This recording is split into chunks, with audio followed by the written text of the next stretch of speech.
क्या मनुवादियों ने हमें धर्म को सीखने से रोका है? क्या बताइए मुझे। भगवान बुद्ध की शरण जाने से रोका है? मना करा उन्होंने? पढ़ने से मना करा उन्होंने?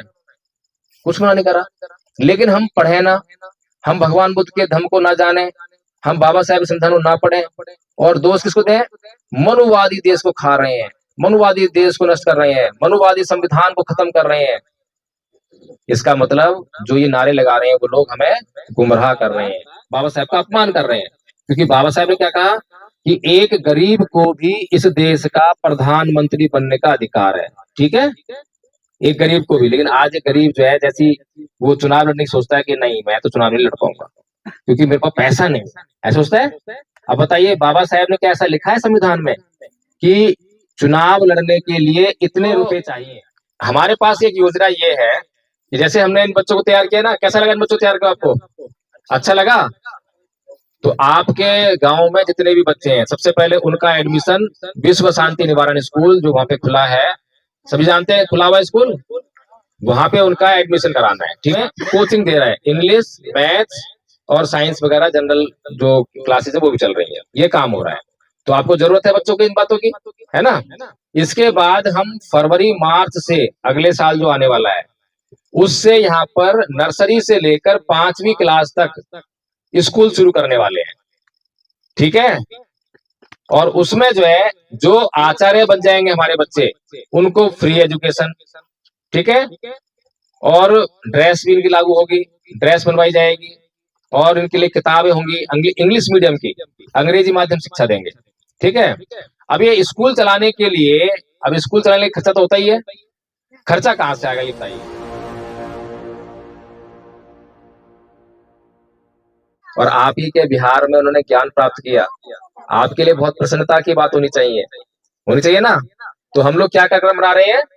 बाबा साहेब अंबेडकर की जयंती पर सांस्कृतिक परिवर्तन यात्रा कार्यक्रम, ये कार्यक्रम है। और नीचे धम्म संघ का मूल मंत्र लिखा हुआ है, क्षमा करना सीखिए। कितने लोग करते हैं क्षमा? बताइए, हाथ कीजिए जो क्षमा करते हैं। नहीं बच्चा लोग, आपको नहीं, आप लोगों को तो बहुत अभ्यास हो गया। बताइए, आप क्षमा करता है कोई किसी को? नहीं करते। किसी ने थोड़ा सा कुछ कह दिया तुरंत उबल पड़ते हैं, गाली गलौज करने लगते हैं, मारपीट करने लगते हैं। ऐसा ही है। फिर क्या लिखा है? सहनशील बनिए, तो सहनशीलता भी नहीं है, है? हमारे दुख के कारण हमें पता ही नहीं क्या दुख का कारण है। फिर क्या लिखा है? अप्रमादी रहिए, कि जब तक हमारी समस्या दूर ना हो जाए तब तक काम करते रहिए। गरीबी हमारे लिए रोग है। गरीबी कैसे दूर होगी? काम करने से, है ना? तो गरीबी दूर कैसे होगी? अप्रमादी रहने से। बच्चे लोग, कौन बोल रहे हैं? आप खड़े हो जाइए, आप खड़े, इधर आइए, इधर आइए, जल्दी से, जल्दी आइए, खड़े हो जाइए बेटा, खड़े हो जाओ, बात को मानो, जल्दी आओ। यहाँ मुझे डर लग रहा है, यहाँ पे खड़े हो जाओ। बॉडीगार्ड, अच्छा इलाज है। तो अप्रमादी हम रहते भी हैं, काम भी करते हैं, लेकिन क्या होता है? शाम को एक एंटरटेनमेंट होता है, दारू का होता है ना, तो पैसा वहां चला गया। फिर क्या होता है? आगे लिखा हमने धैर्य रखिए। धैर्य बिल्कुल नहीं है, हमें अभी चाहिए, हमें अभी चाहिए, हमें इंतजार नहीं करना है? सबके पास ये बीमारी है, हम लोग बीमार हैं, बहुत बड़ी बीमार है। और भी बता रहा हूं मैं, भी उसी पे कहानी सुनाई मैंने अभी आपको। सब कुछ बदलने वाला है अगर हम धैर्य रखें, तो ऐसी कोई परिस्थिति नहीं है जो हमेशा बनी रहे। सुख भी आता है, दुख भी आता है, सब जानते हैं ना? ना हमेशा कभी सुख रहता है, ना हमेशा कभी दुख रहता है। लेकिन हम लोग पास धैर्य नहीं है। दुख आया तो रोने पीटने लगे, चिल्लाने लगे, चीखने लगे, हाय रे मरा, हाय रे मरा। और सुख आता है तो नाचने लगे, गाने लगे। होता है ना ऐसा? उदाहरण दूं, एक परिवार में एक बच्चा पैदा हुआ, और बच्चा पैदा होने पे क्या करता परिवार? डीजे लगाएगा, उस पर खूब बड़ा प्रोग्राम करेगा, सारी रात नाचेंगे, गाएंगे। और अगले दिन क्या हुआ? बच्चा बीमार पड़ गया। अगले दिन क्या हुआ? बच्चा मर गया। फिर क्या हुआ उस परिवार का? हाय रे मेरा बच्चा, मतलब इतना रोएंगे, इतना पीटेंगे। क्यों रो रहे हो, क्यों पीट रहे हो? सोचिए जरा, जब बच्चा पैदा हुआ क्या तुम्हें मालूम नहीं था कि ये बच्चा एक न एक दिन मरेगा? सबको पता है ना? सबको पता है, उस परिवार को पता था। तो तुम नाचे क्यों, गाए क्यों, तुमने खुशियां क्यों मनाई? क्यों मनाई खुशियां? क्या इसलिए कि वो एक दिन मरेगा इसलिए खुशी मना रहे हो? फिर जब वो मर रहा है तो फिर रो रहे हो, क्यों रो रहे हो? जब आप बातें कर रहे हो, बहुत जरूरी बात है, दोबारा से अगर किसी की बात हुई तो बॉडीगार्ड की जरूरत है, मुझे अकेला बॉडीगार्ड मेरा काम नहीं करेगा, ध्यान रखना। तो हमारे जीवन में दुख क्या है? दुख कोई और नहीं है, दुख हम खुद है, हम खुद ही दुख का कारण है, क्योंकि हम अपने मन पर नियंत्रण नहीं करते। और भगवान बुद्ध ने क्या बोला? मनो पुप्पंगमा धम्मा मनो सेठा मनोमया मनसा च पदुठेन भासति वा करोति वा ततो नंग दुख मन वेति चक्कंग वह तो पदंग। 2500 साल पहले ये बात कही और आज भी लागू है। भगवान वो जो भी कहते हैं सत्य कहते हैं, असत्य कभी बोलते नहीं है, झूठ कभी बोलते नहीं है। और जब सत्य बोलते हैं तो सत्य सनातन है, सत्य सनातन है। सनातन मतलब जो हमेशा बना रहता है, हमेशा एक जैसा रिजल्ट देता है, उसका परिणाम कभी नहीं बदलता। तो भगवान बुद्ध की बातों का परिणाम कभी नहीं बदलता। आप लोग बात कर रहे हैं, खड़े हो जाओ, आप लोग खड़े हो जाओ, आप you blue T shirt come stand here, वहीं पर, वहीं खड़े हो जाइए बस। तो भगवान बुद्ध क्या कह रहे हैं कि मन ही सभी प्रवृत्तियों का अगुवा है।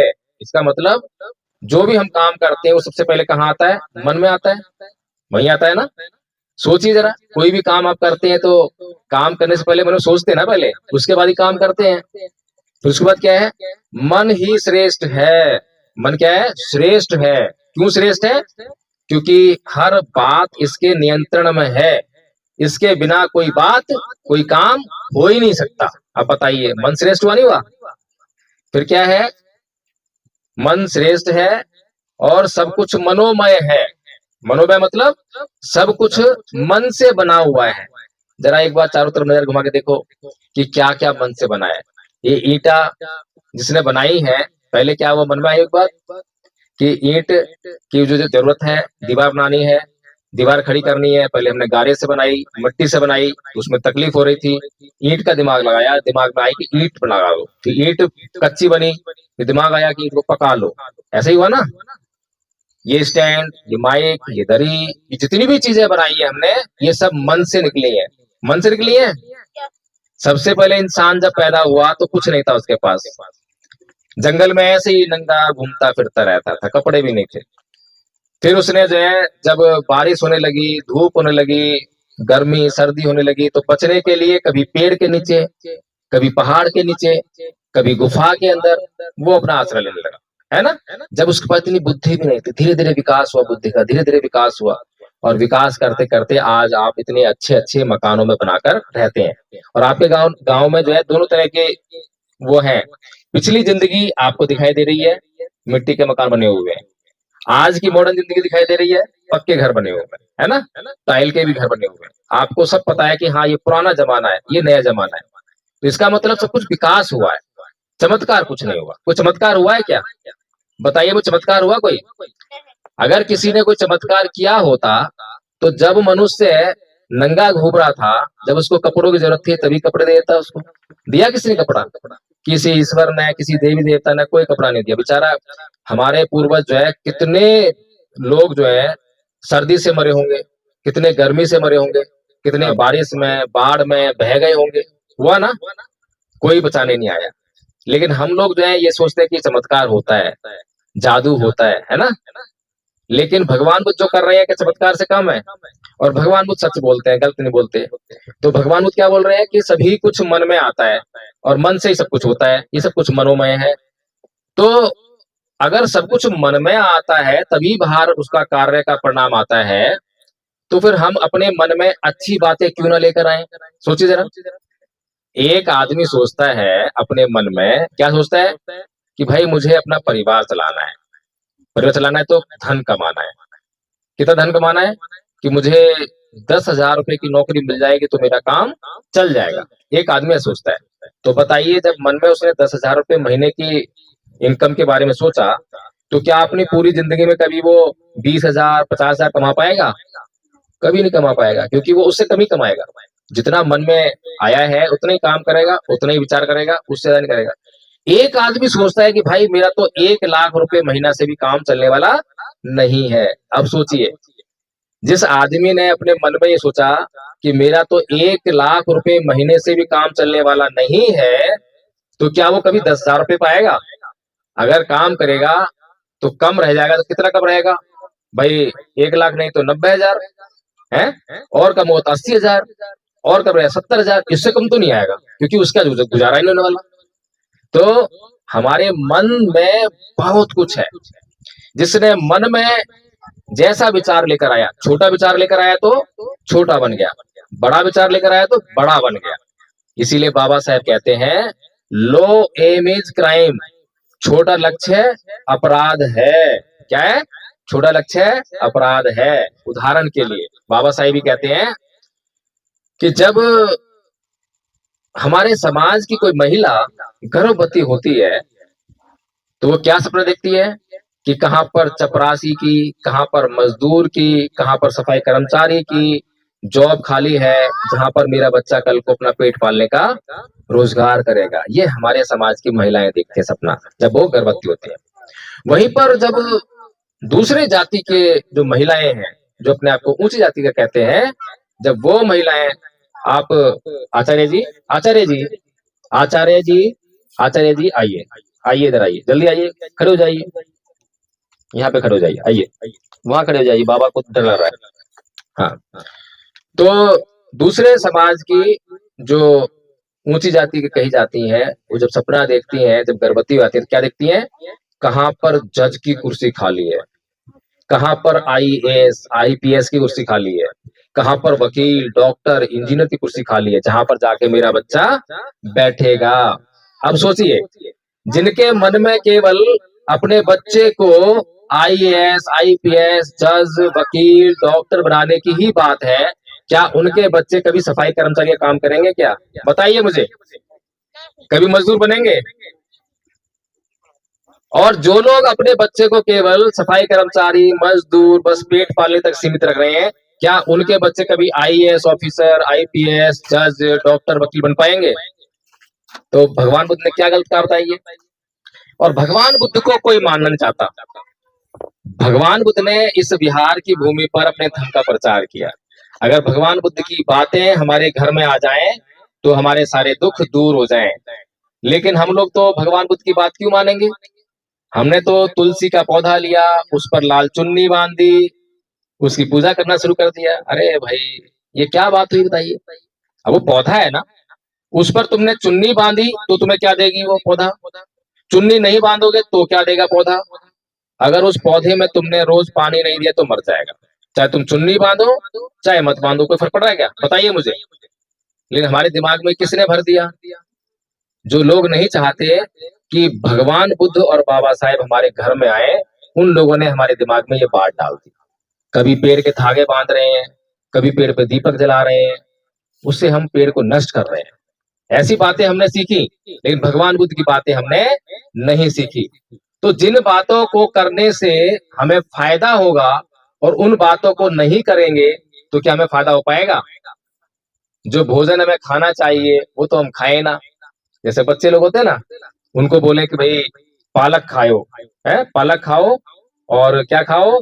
तोरई खाओ, लौकी खाओ, और बच्चे क्या बोलते हैं? नहीं, हमको अच्छा नहीं लगता, करेला कड़वा लगता है? और क्या बोलते हैं? मुझको चाउमीन चाहिए, चाउमीन खानी है, मोमोज खाना है, समोसा खाना है? कूड़ा खाना है। तो अब बताइए, कूड़े में क्या स्वास्थ्य मिलेगा क्या? लेकिन नहीं, कूड़ा खाना है।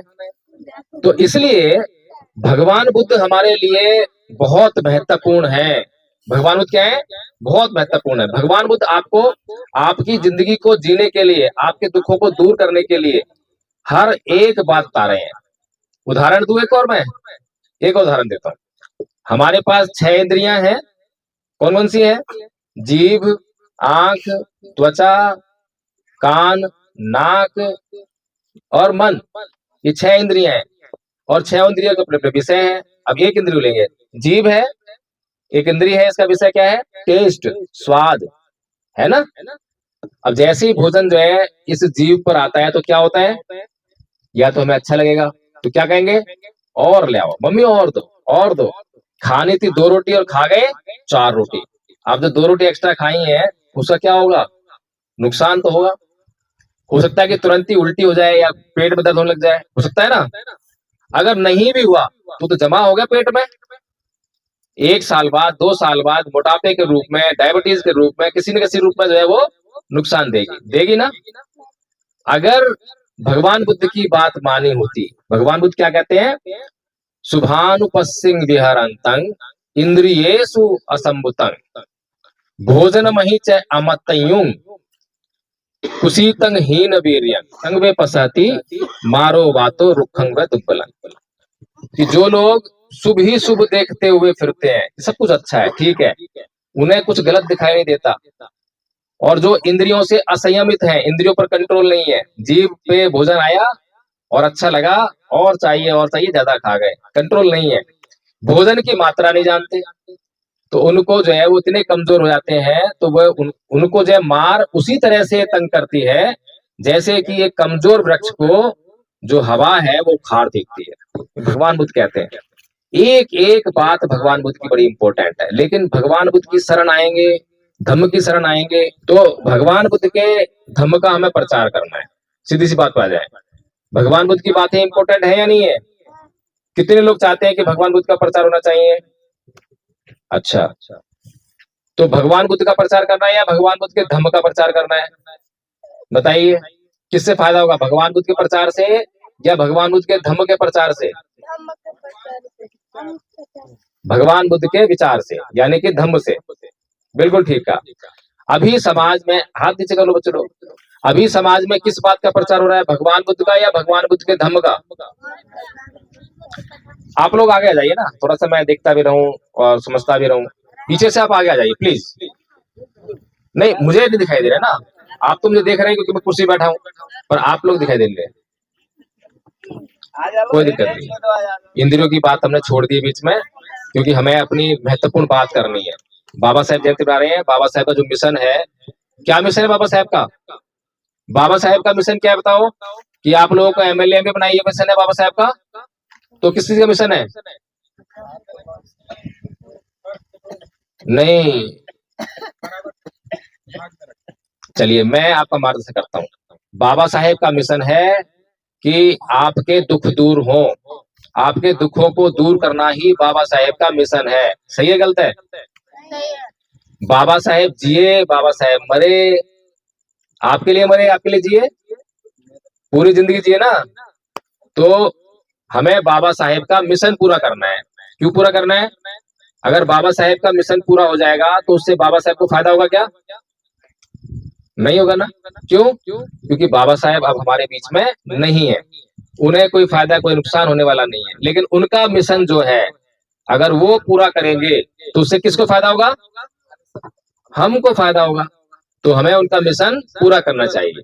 लेकिन हम लोग जो है मिशन को जानते ही नहीं है कि मिशन क्या है, और जब मिशन को जानते ही नहीं तो पूरा किसको करेंगे? समझ रहे वाली बात है ना। तो पहले तो हमें मिशन जानना है कि मिशन क्या है। तो मिशन क्या है? मिशन है समाज के दुखों को दूर करना। ठीक है। अभी मैंने पूछा कि हम भगवान बुद्ध का प्रचार करेंगे या भगवान बुद्ध के धम्म का प्रचार करेंगे, तो अभी जो बाबा साहेब ने 14 अक्टूबर 1956 को बौद्ध धर्म अपनाया, और उसके बाद बाबा साहेब का देहांत हो गया 6 दिसंबर 1956 को। उसके बाद जो लोग उनके मिशन के नाम पे जो काम कर रहे हैं समाज में, तो वो क्या काम कर रहे हैं? भगवान बुद्ध का प्रचार कर रहे हैं या भगवान बुद्ध के धम्म का प्रचार कर रहे हैं? बताइए। वो भगवान बुद्ध का प्रचार कर रहे हैं। अगर भगवान बुद्ध के धम्म का प्रचार किया होता तो भगवान बुद्ध का धम्म फैला होता ना। और भगवान बुद्ध का धम्म फैलता तो हम लोग बीमार हैं, हम लोगों का इलाज होता, हम लोग स्वास्थ्य मिलता। लेकिन हम लोग बीमार है तो इस बात का स्पष्ट संकेत है कि केवल भगवान बुद्ध का प्रचार हुआ है। भगवान बुद्ध की तस्वीर का प्रचार हुआ, भगवान बुद्ध के झंडे का प्रचार हुआ, भगवान बुद्ध के जो चीवर पहनकर जो लोग घूमते हैं उनका प्रचार हुआ कि वो बनते लोग हैं। ये सब हम लोग जान पाए, लेकिन भगवान बुद्ध का धम्म क्या है वो हम लोग नहीं जान पाए। अभी जो आचार्य लोगों ने आपको जो यहाँ पे बताया वो धम्म है, मैं जो बता रहा हूँ वो धम्म है। तो हमें इस बात का प्रचार करना है जिससे हमारे दुख दूर होंगे। ठीक बात है। तो अब भगवान बुद्ध के धम्म का प्रचार करने के लिए क्या तरीका है? किसी के पास तरीका है, कोई योजना है? बताइए मुझे। अगर किसी के पास कोई योजना है तो वो बताइए, नहीं है तो हम बताते हैं, तो हमारी सुन लो। अगर हमारी बात समझ में आ जाए तो उसको मान लो। तैयार हैं? सभी तैयार हैं? हाथ खड़ा कीजिए। तो हमारे पास एक योजना ये है कि जैसे हमने इन बच्चों को तैयार किया ना, कैसा लगा इन बच्चों को तैयार किया आपको?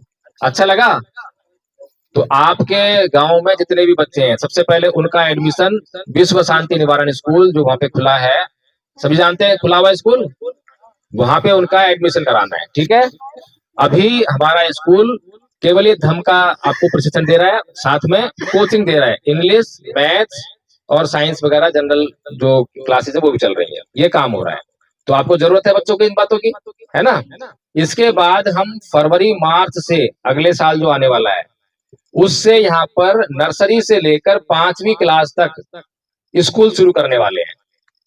ठीक है? और उसमें जो है, जो आचार्य बन जाएंगे हमारे बच्चे, उनको फ्री एजुकेशन। ठीक है? और ड्रेस भी इनकी लागू होगी, ड्रेस बनवाई जाएगी, और इनके लिए किताबें होंगी इंग्लिश मीडियम की, अंग्रेजी माध्यम शिक्षा देंगे। ठीक है? अब ये स्कूल चलाने के लिए, अब स्कूल चलाने के खर्चा तो होता ही है, खर्चा कहां से आएगा ये बताइए। अब मैं भी कोई बहुत बड़ा उद्योगपति तो हूं नहीं जो मैं स्कूल चला दूं एक आध जो है। कैसे स्कूल चलेगा बताइए? हम सब कर गए। हाँ, तो उसके लिए मेरे पास एक योजना है कि आप जो है यहाँ पर एक संघ बनाइए, धम्मपत संघ बक्सर बेलाव। ठीक है? संघ में हर वो सदस्य जो 18 साल का है वो उसका मेंबर बन सकता है, पहली बात। दूसरी बात, जो भी मेंबर बनेगा उसको एक शपथ लेनी पड़ेगी कि मैं संघ के प्रति समर्पित रहूंगा। ठीक है? दूसरी शर्त कि मैं संघ के द्वारा लिए गए हर एक निर्णय को मानूंगा। ये 2 बातें अगर आपने कर ली तो आपका यहाँ पर संघ बनेगा और उसे कोई तोड़ नहीं पाएगा। क्यों? क्योंकि अगर आपने कोई गलती की तो संघ आपको दंडित करेगा। जैसे भी मैंने, आचार्य लोग गलती कर रहे थे, आचार्य जो बुला दिया, मैंने बैठा रखा है ना पे, ये दंड है। और इस दंड से इनको नुकसान हो रहा है क्या? इनको नुकसान नहीं हो रहा, बल्कि डिसिप्लिन में आ रहे हैं, इनको लाभ हो रहा है। ऐसे ही संघ जो है जब आपको दंडित करेगा, किसी को देखा कि उसने शराब पी, संघ को पता लग गया, तो संघ उनको बुलाएगा, उन पे कार्रवाई करेगा और उनको दंड देगा कि आप रोज 1 हफ्ते तक संघ में आकर क्षमा मांगेंगे। अब बताइए, नुकसान है वाली बात कोई है? फायदे वाली बात है ना? तो इसी प्रकार से जो है संघ बनेगा, तो संघ का निर्णय अगर मानने की शपथ ले रखी है तो क्या बोलेगा वो आदमी कि संघ का बहुत बहुत धन्यवाद, जो संघ ने मेरे ऊपर कृपा दृष्टि रखी, मेरी भलाई करने के लिए संघ ने मुझे दंडित किया है, और जो संघ ने मुझे दंड दिया है वो मुझे सहर्ष स्वीकार है, मैं उसका पालन करूंगा। अब बताइए, ऐसी जब बातें आपके गांव में होंगी तो क्या कोई कलह कलेश होगा? अच्छी बात हो रही है ना? तो संघ बन रहा है आपका, तो आपका संघ बनेगा, उसमें हर एक व्यक्ति जो गांव का 18 साल का युवक है, 18 साल या उससे अधिक, वो उसका सदस्य बनेगा। ठीक है? ये संघ कोई गलत काम कर रहा है? अब एक बात सोचिए कि संघ की ताकत क्या होगी। अभी यहाँ पर कम से कम मेरे को लगता है कि 50 से 100 लोगों का संघ बन जाएगा ना? ऐसे अगर हमने पूरे जिले में गांव गांव जाकर संघ बनाया तो बक्सर जिले में एक समय ऐसा आएगा जब 1 लाख लोगों का बक्सर जिले का संघ बन जाएगा। तो 1 लाख लोग मिलकर क्या कर सकते हैं और क्या नहीं कर सकते हैं बताइए मुझे? सब कुछ कर सकते हैं ना? और सब कुछ कर सकते हैं तो हमारी सारी समस्याएं सॉल्व, क्योंकि हम कुछ नहीं कर पा रहे हैं तो समस्याएं बन रही हैं, और हम बहुत कुछ कर रहे हैं, कर पा रहे हैं तो हमारी समस्याएं घट रही हैं। सीधी सी बात है। तो इसीलिए मान लीजिए, अभी हम लोग जो भी कुछ चीजें इस्तेमाल कर रहे हैं घर में, साबुन, तेल, नमक, चीनी, नमक, मिर्च, मसाले, है ना, सब इस्तेमाल करते हैं। तो उसको बनाने वाला कौन है? कौन बनाता है? हम लोग तो बनाते नहीं है, वो लोग बनाते हैं जो हमारा शोषण करते हैं, हम पर अत्याचार करते हैं, वही लोग बना रहे हैं ना। तो अभी करोड़पति अरबपति कौन है? वे लोग हैं। क्यों अरबपति करोड़पति किससे हैं? हमसे हैं। अगर हम उनका नमक, तेल, चीनी वगैरह अगर खरीदना बंद कर दें तो क्या वो अरबपति हो पाएंगे? क्या अडानी, अंबानी इस देश के बड़े मालिक बन पाएंगे? नहीं बन पाएंगे। ये लोग अमीर हैं हमारे कारण। तो जब हमने 1 लाख लोगों का संघ बना लिया बक्सर जिले में, तो अपना नमक बनाएंगे। बनाने वाला अगर 1 रुपया भी किलो पर कमाएगा तो कितना रुपया कमाएगा एक महीने में? 1 लाख रुपया। अगर 1 किलो नमक जो है एक आदमी यूज कर रहा है, एक परिवार यूज कर रहा है, और 1 लाख परिवार या 1 लाख लोग हैं, उदाहरण दे रहा हूँ, कम हो सकता है ज्यादा हो सकता है, ये हम एक नॉर्मल वो लेके चल रहे हैं कि बिजनेस कैसे चल रहा है। वो पैसों पर बिजनेस कर लेते हैं और करोड़पति बन जाते हैं, और वो हमारे द्वारा ही बन रहे हैं। तो हमें जो है हर चीज जो है अपने हाथ में लेनी है। अब फिर मान लीजिए कि हमारे क्षेत्र के जो एमएलए साहब हैं वो हमारा शोषण कर रहे हैं, हमारी देखरेख नहीं करते, हमारी सड़कें नहीं बना रहे, हमारी नालियां नहीं बन रही हैं, है ना, परेशान है हम। तो हमने ऐसी जो आचार्य लोग हमारे बने, तो हमने अपने संघ का जो हमारा आचार्य बन गया, उसी जो आचार्य बनेगा उसी को हम जो है आगे प्रमोट करेंगे किसी भी मामले में, रोजगार भी उसको देंगे, सब कुछ उसको देंगे, जो आचार्य का कोर्स कर लेगा। और ये कोर्स बहुत आसान है, जब बच्चे कर रखते हैं तो हम भी कर सकते हैं, कोई मुश्किल कोर्स नहीं है। कराने की जिम्मेदारी हमारी है, संघ कराएगा, ठीक है। तो मान लीजिए हमने जो है मिलकर एक आदमी को चुना कि ये आदमी बहुत ईमानदार है, इसको एमएलए बनना चाहिए। तो बताइए उसको एमएलए बनने के लिए अगर पैसे नहीं है, पैसे तो किसी को लगाने ही नहीं चाहिए अपनी जेब से। जो अपनी जेब से पैसा खर्च करते हैं चुनाव में, वो समाज सेवा करते हैं या व्यापार करते हैं? बताइए, व्यापार करते हैं ना, और हम जानते हैं, फिर भी उन्हीं को वोट देकर आते हैं। तो बाबा साहेब का जो बात है उससे हम लगातार बाबा साहेब का अपमान कर रहे हैं, क्योंकि बाबा साहेब ने क्या कहा कि एक गरीब को भी इस देश का प्रधानमंत्री बनने का अधिकार है, ठीक है, एक गरीब को भी। लेकिन आज एक गरीब जो है, जैसी वो चुनाव लड़ने की सोचता है कि नहीं मैं तो चुनाव नहीं लड़ पाऊंगा क्योंकि मेरे पास पैसा नहीं, ऐसा सोचता है। अब बताइए बाबा साहेब ने क्या ऐसा लिखा है संविधान में कि चुनाव लड़ने के लिए इतने रुपए चाहिए? तो बता दो बच्चों को, नींद आ रही है। बैठो बेटा, सॉरी, इधर बैठ जाओ। लेकिन अब बात नहीं करेंगे आपस में, ठीक है, आप भी बैठ जाओ, चलो बात नहीं करेंगे। तो बाबा साहेब ने कहीं संविधान में लिखा है कि एमएलए का चुनाव लड़ने के लिए 10 लाख रुपए चाहिए, लिखा है कहीं? लेकिन इस देश पर आप लोगों का शोषण करने वाले लोग, आप लोग गुलाम बनाने की नियत रखने वाले लोग, उन्होंने कानून बना दिया कि एमएलए के चुनाव में 15 लाख रुपए खर्च करने की छूट है। जानते हैं सभी कानून, जानते हैं? चुनाव आयोग ने ये कह रखा है कि सीमा बना दी है कि 15 लाख रुपए से ऊपर कोई खर्च नहीं करेगा। इसका मतलब 15 लाख रुपए कर सकता है। चुनाव आयोग ने ये नहीं बोला कि 15 लाख रुपए आदमी कहां से लाएगा, और जो 15 लाख रुपए अपनी जेब से खर्च करेगा तो किस लिए करेगा? समाज सेवा करने के लिए, तो व्यापार करने के लिए करेगा। तो यानी कि बाबा साहेब के संविधान को हम लोग ही मार रहे हैं, हम लोग खत्म कर रहे हैं। और हम इल्जाम किस पे लगाते हैं? मनुवादियों पर, कि मनुवादी जो है संविधान को खत्म कर रहे हैं। अरे भाई, हमने तो अपना काम किया नहीं, और दोष किसको लगा रहे हैं? मनुवादियों पर। क्या मनुवादियों ने हमें ये धम्म को सीखने से रोका है क्या? बताइए मुझे, सीखा है क्या? भगवान बुद्ध की शरण जाने से रोका है? मना करा उन्होंने? पढ़ने से मना करा उन्होंने? कुछ मना नहीं करा। लेकिन हम पढ़े ना, हम भगवान बुद्ध के धम्म को ना जाने, हम बाबा साहेब के संविधान को ना पढ़े, और दोष किसको दें? मनुवादी देश को खा रहे हैं, मनुवादी देश को नष्ट कर रहे हैं, मनुवादी संविधान को खत्म कर रहे हैं। इसका मतलब जो ये नारे लगा रहे हैं वो लोग हमें गुमराह कर रहे हैं। कारण तो हमें, और कारण हम वहां ढूंढ रहे हैं। तो इसीलिए जब संघ बन जाएगा तो हमारा अपना एमएलए बनेगा, हमारे बीच में से एमएलए बनेगा, गरीब आदमी एमएलए बनेगा। तो बाबा साहेब बात आएगी नहीं आएगी? बाबा साहेब बात पूरी होगी? जब गरीब आदमी हमारे बीच में से आदमी एमएलए बनेगा तो बाबा साहेब की बात पूरी होगी नहीं होगी? ये बाबा सपना यही था ना। इसीलिए तो बाबा साहेब ने कहा था, जब संविधान सभा में संविधान पास करा दिए तो बाबा साहेब क्या हुए? खुश हुए, और बाहर आकर क्या बोले कि जाओ ऐ मेरे समाज के लोगों, अपने घरों की दीवारों पे लिख दो कि हम इस देश के शासक हैं। और हमारा समाज तो भूखा नंगा समाज, उसका पैसे ही नहीं है, और बाबा साहेब कह रहे हैं कि जाओ अपने घरों की दीवार पे लिख दो। तो बाबा साहेब का वो सपना था जो इस तरह से पूरा हो सकता है। तो हमें संघ बनाना है, ठीक है। और बाकी मैं ज्यादा बातें नहीं करूंगा। बाबा साहेब की जयंती का हम कार्यक्रम मना रहे हैं, सांस्कृतिक परिवर्तन यात्रा कार्यक्रम है ये। आप लोगों का अगर कोई सवाल हो तो मुझसे कर सकते हैं, पूछ सकते हैं। फिर भी आज मैं हूं, कल मैं यहाँ नहीं होऊंगा, कल मैं कहीं और हूँगा। अगर आपके मन में कोई सवाल हो तो गूगल मीट चलती रहती है हमारी, सुबह 5 बजे शुरू होती है, 9 बजे चलती है, फिर 2 बजे फिर शुरू होती है, रात के 12 बजे तक कंटिन्यू चलती है। आप जो है उससे कभी भी जुड़िए और वहां प्रश्न कीजिए। आपको जो कुछ पूछना है, कोई समस्या है, आचार्य सत्येंद्र जी हैं, कोई गलती कर रहे हैं तो इनकी कंप्लेन करनी है तो गूगल में जुड़िए, जुड़कर जो है आप उनकी शिकायत कर सकते हैं। ठीक है ना? कोई भी समस्या है तो शिकायत वहां कर सकते हैं, बात कर सकते हैं।